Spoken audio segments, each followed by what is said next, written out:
Welcome back to another episode on the Unashamedly You podcast. I'm not sure if our listeners are aware, but I actually have a free gift for all of you. If you'll go over to unashamedlyyou.com and select to subscribe to the website, you'll be sent our abundance workbook to download for absolutely free. This workbook is something I personally created on learning the power of thinking in abundance. Go check it out and let me know when you've completed it. I'd love to hear your thoughts.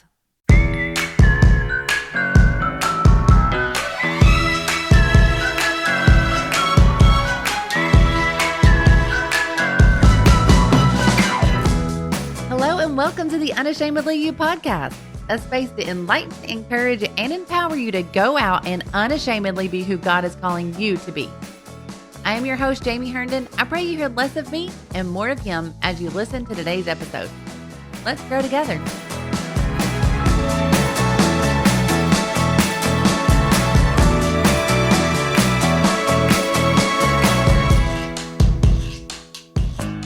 Well, today we have a young lady on the podcast that I cannot wait to hear her story and to hear from her. And I cannot wait for you guys on the Unashamedly You podcast to hear it as well. So, Ashton, welcome to the Unashamedly You podcast. Take a moment to introduce yourself to us. Hi, thank you so much for having me. I'm really, really excited. My name is Ashton Qual. I am 24 years old. I was born and raised in San Diego, California, and I now live in St. Louis with my husband. My parents live here too. And I'm just full-time Ash and Stone, trying to make my little business come true and get my husband through master's programs. So we're just kind of plugging away and figuring out our life, honestly. I think that's kind of how we all are. No matter what stage you are in life, you always feel like that you're plugging away and trying to figure life out. Exactly. I don't think you ever arrive. So we're just taking it one day at a time and trying to enjoy it. So it's been fun. Well, that's incredible. So your husband's in a master's program. What is he going to school for? So I'm really bad at this because I can never remember. I just know that his minor is pastoral care and counseling. So I think it's Christian ministries. He's at UGSD, but he is doing, his focus is in counseling. He wants to be a trauma counselor when he is done. And you mentioned that you were plugging away at your dream business with Ash and Stone Skincare. So how did this come about? How did you get started with this skincare company? And how old were you whenever you had started it? Okay, so like I mentioned before, I was born and raised in San Diego, California. So I grew up in a very crunchy, if you want to call it that, very healthy, everybody was vegan environment. Out of my friend group in high school, I was probably one of the only ones who wasn't vegan or never went vegan at one point in time. But I wasn't healthy, I will say that. I had some very interesting views of food and health, and the Lord really had to work on me on some of those things. I wouldn't ever call them eating disorders necessarily because I don't want to use a word that has a lot of weight to it. But I definitely had some issues around food and health and all of those things. And it affected my mental health and everything, my skin, my hormones. So I show up to Indiana Bible College at 18, moving from beautiful, sunny California to Indianapolis. And now I'm not eating avocados and cucumbers every day. I'm eating fried chicken and everything is covered in oil and fried. I don't know what to do about that. So I show up to school and my body starts freaking out. My skin starts freaking out. My hormones start freaking out. And I had just heard like, this happens to you when you get in college. It's freshman 15. It's just kind of part of it. But I was so miserable. And mostly what really bothered me was my skin. I had traditional teenage acne, a couple bumps here and there. But once I got to college, it went like full cystic acne, super painful, covering my entire face. Like it was horrendous. And leaning more on that, like I already am kind of more holistically minded, I wanted to try to find a solution that was going to heal my skin and it wasn't going to first cost me a fortune, but also cause any more damage to my skin. Because at this point, I was still like a Neutrogena and clean and clear, burn it off type of girl. And I just knew that wasn't working for me. So I put in a lot of research. I read a ton of blogs, a ton of articles, and I decided that I was going to make my own moisturizer in my dorm room with a water boiler, like a little kettle boiler thing, and a bowl. And I literally went to my local health food store, got a thing of shea butter, a thing of jojoba oil, and I already had some essential oils. And this green oil called Tanuma oil, which I don't know if you're familiar with that, but it's super smelly and green, at least the cheap version that you buy at like a health food store. If you buy the high quality version, it's probably even more green and smelly. I just have never used it again because of this one experience. But I went to my dorm, I heated up some water. I put hot water in a bowl and I put a mug inside that bowl and I melted all the ingredients down and blended it all together, stick it in my freezer, let it solidify. And then I had this green, kind of slimy, kind of solid moisturizer. And I was like, you know what? We're just going to give it a try. So I started using it and my skin literally changed so fast.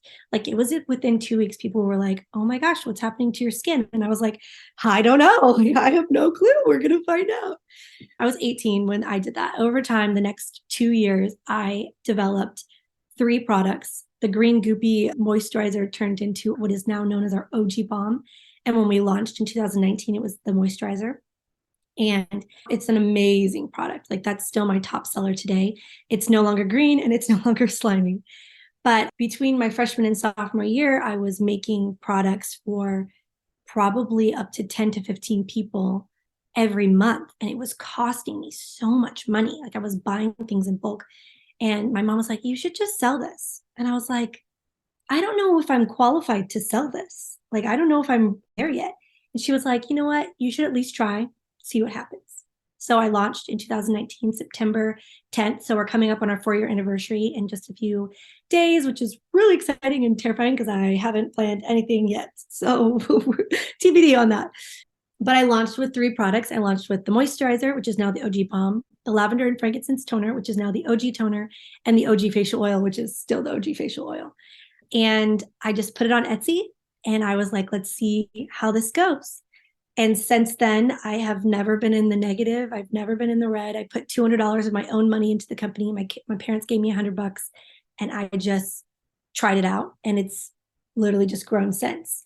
Now we have almost 13 products, 2 more coming by December. And I'm a certified holistic skincare formulator now. Wow, what an incredible story. So, one thing that I love hearing about is a lot of these young entrepreneurs, it's their mom that like pushes them and gives them their first little bit of startup money. And moms, we are so important. Like listening to this, I'm thinking about my own kids and I'm like, if they had a dream and they were making something, would I be an encouragement or would I, not encourage them to step out and to do something like that? So I love that your mom stepped out and she encouraged you to get started with this because now look how much it's grown. That's amazing. So whenever you first got started, what were some obstacles that you faced getting this product off the ground? To be honest, it was mostly ignorance. I was uneducated. I was not an herbalist yet. I was not a formulator yet. I was just a girl making her own products who knew nothing about business. Like I poured so much time into researching skincare and different oils and different practices and formulation things before I even had my degree in it.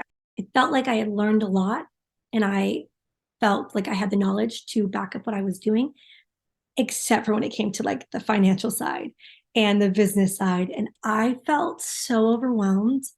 And my first year of business, I felt fine because Etsy makes things so easy. So if you're first starting a business, Etsy is amazing because they do so much for you. It is so easy. But when I switched to my own website at probably 2 years in, a year and a half in, I think I felt like I was drowning. I felt like I did not know what I was doing. I felt like I was running my business into the ground financially. And I was like, I am going to have to stop. Like, I can't do this. So I had to learn some really hard lessons about finances, about business management, but also about people, which kind of surprised me. That was a big obstacle when I first started. I think I had 2 different opinions. I thought all of my friends are going to support me and love me no matter what. And the strangers might have weird things to say.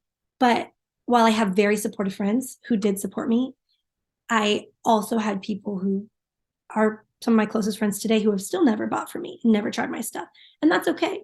But I have strangers that I've never met who are like my biggest fans, biggest supporters, biggest customers. And that was a thing I had to learn how to not be offended, but also welcome new people into my life. specifically in my business. I don't know if that makes any sense, but it was just a lesson I had to learn. I'm so glad that you brought this point up because I think that this is probably one of the biggest obstacles that every business owner faces. So if you're a business owner and she just said that, I am sure that that resonated with you because that was the same exact thing with me whenever I got started with a company. I was doing network marketing, but it was a product.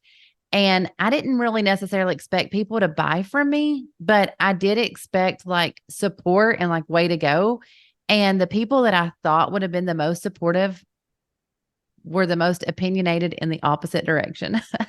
And then, like you said, there's people that I've never met off the internet before, and I'm making a post and they're sharing, liking, commenting, buying, and supporting me. And like, I'm so proud of you. I still have people that have messaged me and they're like, I'm so proud of you. This is incredible. Even with Unashamedly You, there's been people that have backed me up. And I'm like, I don't know you, but I'm so grateful for you because I need this. I need this encouragement and this support. And we all do. So if you're listening to this and you have a friend that started something, honestly, they don't necessarily want your money or you to buy.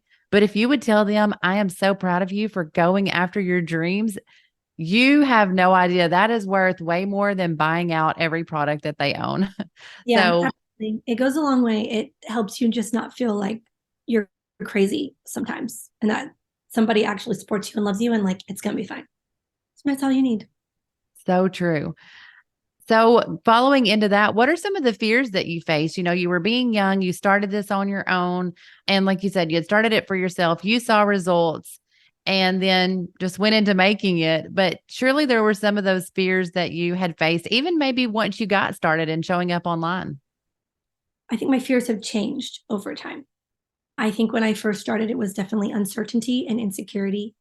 It was what's going to happen, what's going to happen with my future, what's going to happen in my even by dating relationships. Like, is a guy going to be down with a girl who's super into owning her own business and super hippy dippy? Like, those are fears that I had of my own. But obviously, I was raised in a very different environment and I moved to the Midwest, which is also a very different culture. So I think I experienced a lot of, do people even want this? Am I selling a product to nobody type of fears that just had to be silenced, honestly. I had to just hush myself and be like, you know what?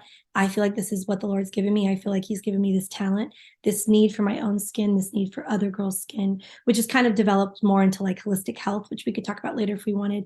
But I feel like I just had to be like, you know what? It does not matter if this lasts 2 years or if this lasts 15 years or if this is my career for life. I'm going to trust that this is where God has me right now. I'm going to roll with it. I'm going to see what happens. And that's kind of how I've lived every day. I'm not a 5-year plan girl. I need to be because that is very good. But I get overwhelmed by the what ifs in the future. And I've had to learn that I have to take one day at a time and just trust that God has me. And I think a lot of young girls can resonate to this is insecurities doesn't matter who you are, how old you are. I think it affects younger girls more, but I can't speak for the older generation. I'm not there yet. But I think starting your own business is so scary for a woman sometimes because you are putting yourself out there in such an unconventional way sometimes, or an uncomfortable way. And you just have to get up and be like, hey, come and buy my skincare products and get on social media every day and just hope that people aren't making fun of you or sharing your stories behind your back and talking about you. That's mostly in your head. That is not happening. Like, it might be happening, but they're going to have to deal with God about that because it's not even your worry. But I think I was so afraid of, what are people going to think about me? What are they going to think about my little company? And I've had people tell me like, oh, like your little DIY business. And I've had to be like, that hurts my feelings, but I'm okay. Like, I'm fine. Like, you have to get over things and learn that people aren't malicious most of the time. And people don't care about you in that way as much as you think they do. They're not critiquing every little bit of how you show up on social media. They're not. They're probably scrolling right past it, honestly. So getting rid of those fears and anxieties, like, nobody cares that much about you. It's in your head. Let it go. That's been a fear I've had to just like let go of. There's a book called Ego is the Enemy, and it is one of my favorite books. I have recommended it to others so many times, but It's all about ego. And we'll think that the person that's always showing up and that's showing up online or showing up with their business, and we're like, they have such a big ego. But someone that's sitting in the back that never stands up, that never does anything, that never goes after anything, they don't have an ego. When actually it's the opposite. Yeah. The person that's putting themselves out there, they're getting rid of their ego because they're like, I'm willing to look stupid. I'm willing to put my dreams in front of everybody. I'm willing to go after this calling and this thing, this desire, this dream that God has placed on my heart. No matter what I look like, no matter what it sounds like, no matter if I fall flat on my face, I know I may be facing failure, but I am willing to go out there and face a defeat in order to try to gain a victory. And someone that will never go after their dreams, they'll never go after their calling, they never want to face any fears. It's because their ego is so big, it's keeping them from ever getting to taste victory, from ever getting to go after their calling. And Yeah. so sometimes I feel like that we need to realize like, this is my ego speaking. This is the enemy. These are lies that are being told to me. But if you look to God's word and he says, you're an overcomer, you're victorious, you can do all things through me, and I'm going to give you strength. I'll change some of those words around a lot of times and I put my name right in the middle of it. And I'm like, you Awesome. know what? God is going to give Jamie strength. Jamie can do all things through Christ. And whenever you put your name in there and you start telling yourself those things, God's word can really pump you up. It is all the encouragement that you need, especially whenever you get started in something like this and you're putting yourself out there because your business is mainly run on social media, right? Correct. Yeah. So sometimes you have to put on a green face mask and look horrendous to sell your green face mask. And that's just part of it. And you just get rid of that ego and put the green face mask on and go. So we talked about some of your fears, but what are maybe some of the biggest victories that you've seen since starting your business? I like this question. I think a lot of them have been quiet victories for me. This one is more health related for me. I started this holistic skincare. Holistic, I don't know if most people are familiar with that word, but that means like a totality. Like I'm not focused on just my skin on the surface. I'm focused on my skin as a whole. So the inside of my body, the outside of my body, my environment, how is that affecting my skin? So I'm taking a holistic approach to my skincare. I started the skincare line to fix my own skin, but it actually developed into me healing my own body and my own hormones. And I'm still working on it because it is a journey. But I think one of the biggest victories for me is I probably would have never known some of the hormonal issues I had or lived suffering with the things I had I not just started a company that forced me to research. So my own health has really just improved, but I've been able to help so many girls. And at the end of the day, like that has been one of the most amazing things. I can help a girl and not just look at her and be like, yeah, you need to buy this, this, and this because your skin is doing this, this, and this. I can actually tell her, because your skin is doing this, you can get these products that are going to help you topically, but here's some resources about your health because your skin issues are just a sign that something is going on inside of your body. It's a sign of imbalances, it's a sign of gut issues, it's a sign of hormonal issues that are showing themselves on the outside.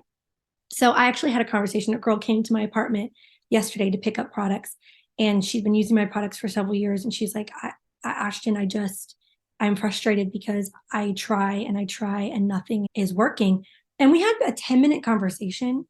And what to me feels like common knowledge because I'm in this world and I research all the time, to somebody else is not. And she was suffering with a hormonal issue that she didn't know was connected to her skin. And I was able to give her resources. And like, I'm not a doctor, I'm not a naturopath, I'm not a hormonal health coach yet, but I can help point you in the right direction. And that has been a huge victory for me, just to see women and young girls transform their health just by getting interested in skincare. Like the two don't seem like they would be related, but they super duper are. That's been a victory for me. Another victory is, which we can talk about this when we talk about like the future of Ashton Stone, but we've been able to send missionaries on the field already. Not a ton of them, but a few of them. And that's Ashton Stone's long-term goal. We could talk about that later. But every time that happens, it's happened about 4 times now, I literally feel like I'm doing the most. Like I feel so ecstatic, more than selling out at a conference. It makes me feel like, okay, God's in this, God has a plan. And it makes me feel like I'm in part of the kingdom and not just selling skincare. So, one of the things about Unashamedly You is unashamedly going after the calling that God is calling you to go after. And what I love about every single person, business owner or pastor's wife or singer or anything, any person that we get on the Unashamedly You podcast, it's all about the kingdom. Like, even, business owners, it's still about the kingdom. Everything that we've done, we all have a different calling, but we have one purpose. And that purpose is to glorify God in everything that we do.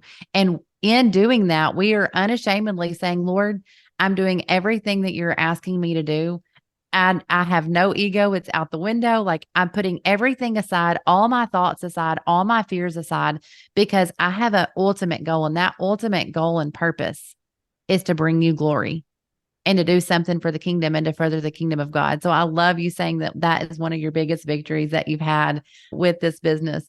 Say someone, they have a dream, they're wanting to start something, they're wanting to go after something, or they may have a product, or they may be really good at something. They have a natural talent with something, and they're wanting to use it to monetize, to make money, or to share, or to be able to offer to others. And they're not sure exactly how to go after it, or they're just a little bit scared to step out. What would you say to that person? I would say that they can be a little delusional like me and just have faith and start and see where God takes it. I think that's 100% okay. Or you can be more planned. You can try to have all your ducks in a row. You never will, but you can try. You can try to get the perfect team together. I think that there is something to be said about a well-prepared launch. I want to be that girl, but I also think that you might not have the resources for that. You might not have all the money to pour into something. You might be like me, broke in college and spending $200 of your money you earned from your nanny job to start your company. I just did it. You just have to have faith and just go for it. But I think what's so cool, especially in the kingdom of God, is if he's giving you a dream and a purpose, like he's going to help you and he's going to see you through. And that might even look like you failing a couple times. And that's okay. You're allowed to make mistakes. You're allowed to have a failed business model, and you're allowed to start again and to try again. And I think we put too much pressure on ourselves thinking that, like, this is it. This is my one shot at being an entrepreneur, or this is my one shot of starting this conference or opening this new program. Like, no, it's not your only shot. Like, God's with you. You can keep trying. You can make mistakes. You can fail. You can get help, and you can keep trying. I'm very thankful. I'm very thankful that I have people in my life who have supported me through this, because I don't think I would have made it 6 years of making skincare, 4 years of having a company without people who have been in my corner to lift me up, and just knowing that this is where God has called me. I mean, I was in Bible college when I launched my company. I was a junior in college in a dorm room. That didn't make any sense. I should not have done that. I should have waited till I was out of college. But I just did it because I felt like, you know what? God's given me this tool and this talent. I'm going to try. And if I fail, I fail. But I have to trust that he's with me and that he has a plan. So I would say be like me and just go for it. But if you're a more type A person, it's okay. You can take your time. Even if you have all the detailed plan, more than likely it's not going to go as planned anyways. Yeah. So if True. you're completely type A, starting a business and being an entrepreneur is probably going to drive you crazy at Yeah. first I think until you you have to learn. be a little delusional. I think you need to be a little just slightly out of it to start a company. Just jump off the deep end. Entrepreneurial minded people, I've heard them classified as crazy people. And I'm like, they're not necessarily wrong. You Yeah. have to be a little bit crazy to go after something, to go after a dream. But one thing that I love that you talked about is failure, because failure is not final. Yeah. Why do we put so much pressure on failing? And then I have told someone before that I have coached, I'm a business coach and I've coached before, and I'm talking to someone and they're like, this failed. I'm like, it didn't fail. You quit. Yeah.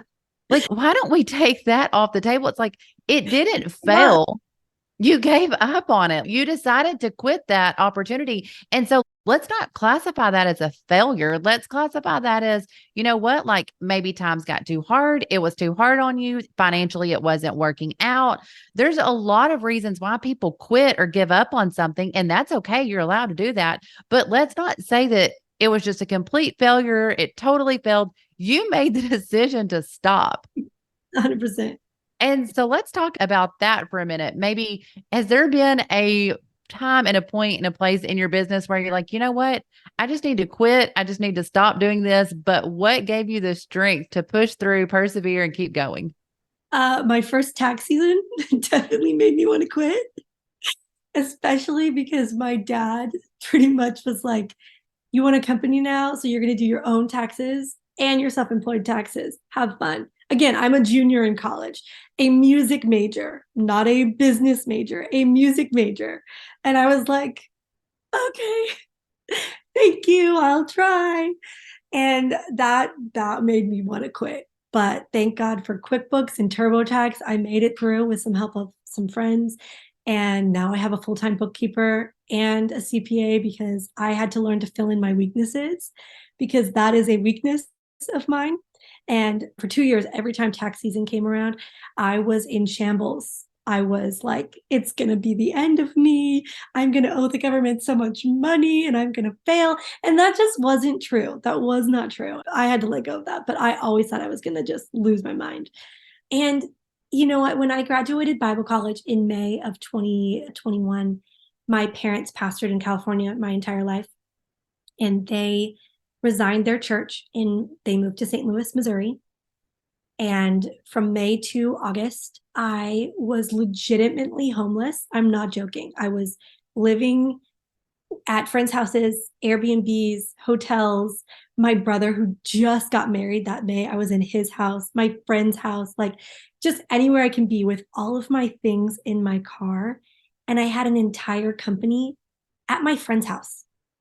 And she, by the grace of God, shipped out orders every single week for me. I couldn't make anything. I didn't have a place to store my ingredients. I had to get rid of tons of stuff and just sell what I had and hope that I made it till August. And in August, my parents finally got a home and I decided to move in with them. I didn't really know what I was going to do. I knew I couldn't move back to California by myself financially. But from May to August of 2021, I was terrified. I had no job. I literally was just hoping that people bought stuff, but not too much stuff. So I didn't go out of stock. And I just was praying I made it through. And I still don't really know how I did that. That I think that was just the grace of God looking after me because that season of my life, every time I look back on it, every time my husband and I talk about it, there is no reason that I should have been fine. Like financially, I don't know, my car payment got paid, my bills were paid, my phone bill was paid, and that was the grace of God. So that time I did want to quit, but I made it. Whenever you were saying that, I was just thinking about that song and then the scripture that talks about how his mercy, like his grace is just running after you. Like when we look back at some situations, we can honestly say, like, God, your mercy and your grace and your goodness, it's just running after me. Like everywhere I go, it's following me, it's covering me, it's enough.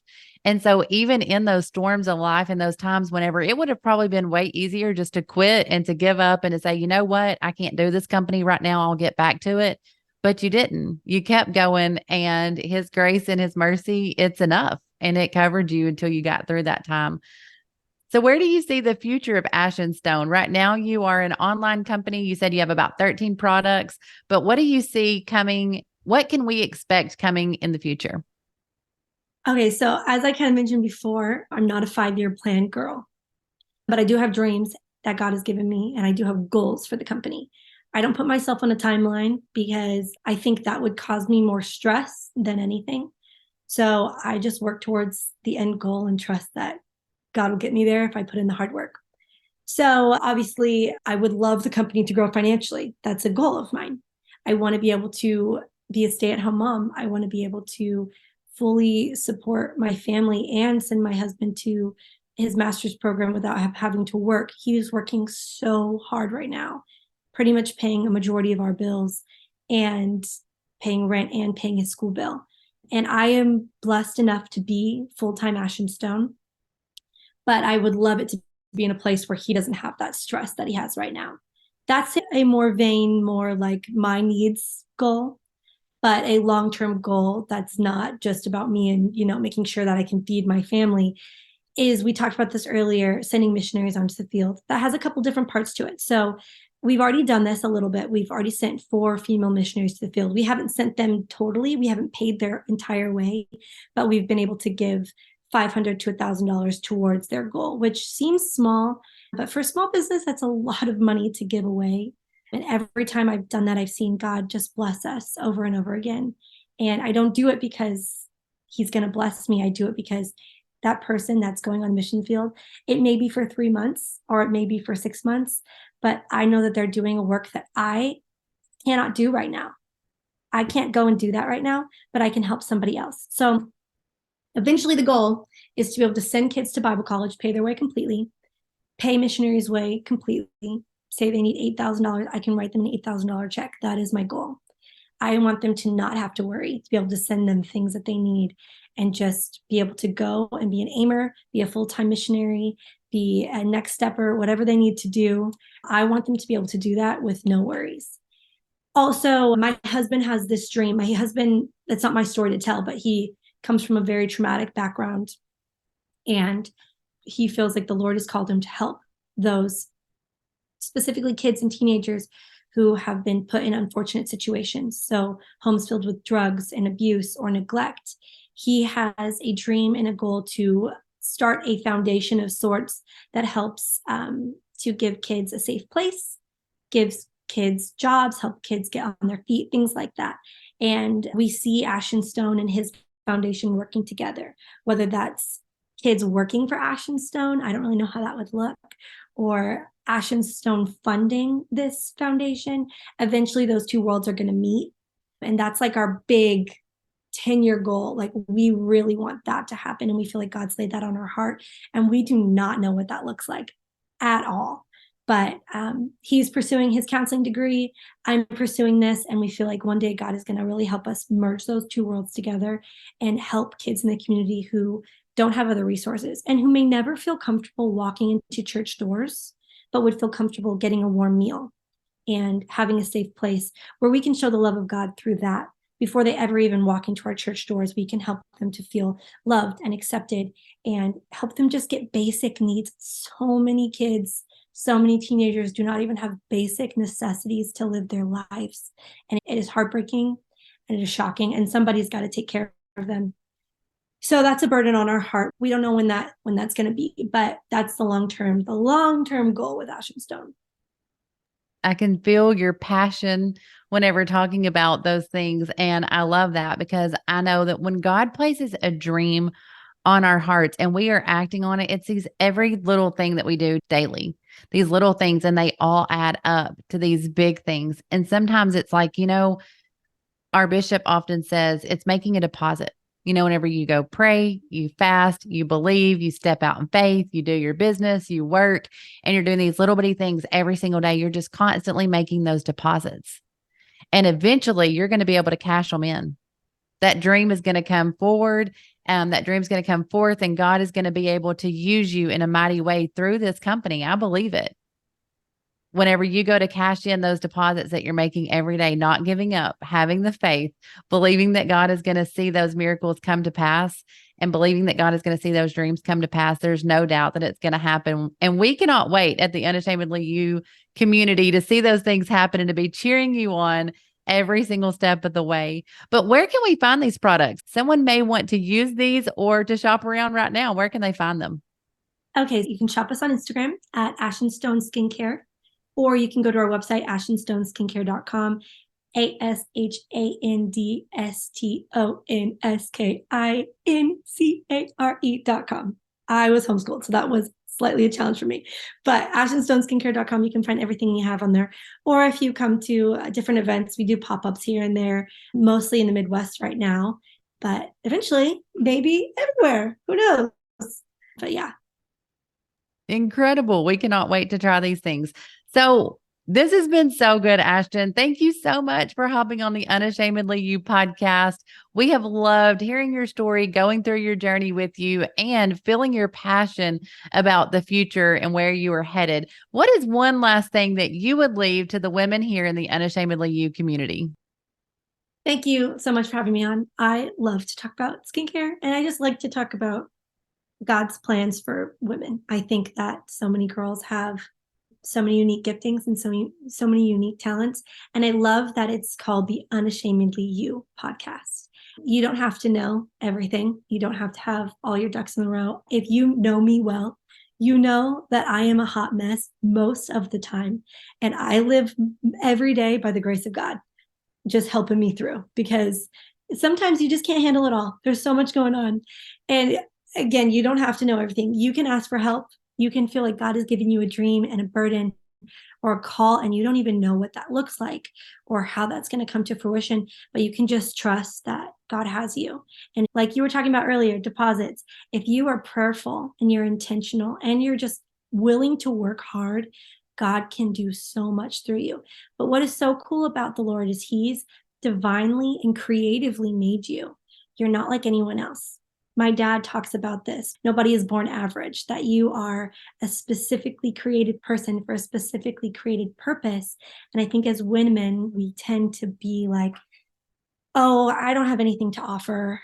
I can't sing as good as that girl, and I can't play the piano as good as that girl, and I can't draw, I can't paint, I don't really like kids, I don't really know what I have to offer. That's a lie from the enemy. You may not have those skills, but you have something. You have a talent, you have an ability, and that may be starting a business. That may be caring for the elderly. That may be something that looks completely different than what you think it does or what your neighbor is doing. But because you were created so uniquely, you have a specific purpose, and you can be completely who you've been called to be. It's just finding that and learning who God has called you to be. I think that's so cool. So don't give up on your dreams, but also don't try to be like anybody else. There's not a single other Ashton in the world, and thank God for it, because we would all be hot messes. But there's not another Jamie in the world, and that's just super cool. Whoever you are, He's divinely creatively made you to be who you are, and I just think that's so cool. Our scripture for the Unashamedly You community is 2 Timothy 2:15. Do your best to present yourself to God as one approved, a worker who has no need to be ashamed, rightly handling the word of truth. If you do your best to present yourself to God, He's going to approve you, and He is going to give you help and strength. You have no need to be ashamed. Just rightly handle the word of truth and go after what God is calling you to do. So thank you so much, Ashton, for being on the podcast today. We have been so blessed to hear from you and for you to share your story with us. Thank you so much.